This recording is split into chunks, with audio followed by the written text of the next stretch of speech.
Dalam konteks Indonesia yang pluralistik, bagaimana penerapan kisos dapat mengakomodasi keragaman agama, budaya, dan hukum adat tanpa menimbulkan konflik sosial maupun diskriminasi hukum. Terima kasih. Baik, terima kasih atas pertanyaan yang diajukan. Pertanyaan akan kami tampung terlebih dahulu dan dilanjut kepada pertanyaan ketiga.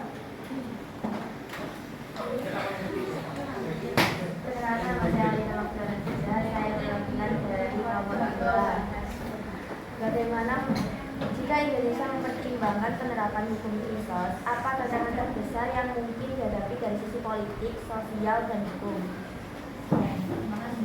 Terima kasih atas pertanyaan yang diajukan. Kemudian dilanjut pertanyaan keempat. Assalamualaikum warahmatullahi wabarakatuh. Waalaikumsalam.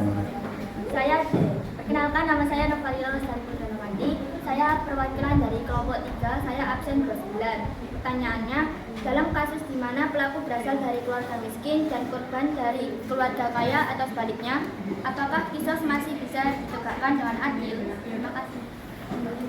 Baik, terima kasih atas pertanyaan yang telah diajukan. Kemudian dipersilahkan untuk pemateri pertama untuk menjawab pertanyaan pertama. Izin menjawab.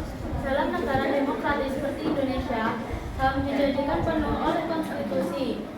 Jika hukum kisos diterapkan, ia harus dilihat bukan sebagai pelanggaran HAM, tapi sebagai bentuk perlindungan hak hidup masyarakat.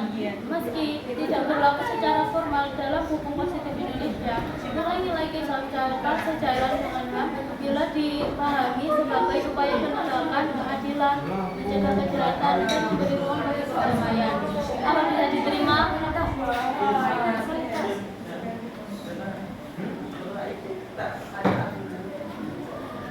Kemudian dilanjut, dipersilahkan untuk pemateri kedua menjawab soal nomor 2. Dalam konteks Indonesia yang pluralistik, bagaimana penerapan kisos dapat mengakomodasi keragaman agama, budaya, dan hukum adat tanpa menimbulkan konflik sosial maupun diskriminasi hukum. Jadi, dalam konteks Indonesia yang pluralistik, penerapan kisos tidak bisa dilakukan secara kaku untuk semua warga negara.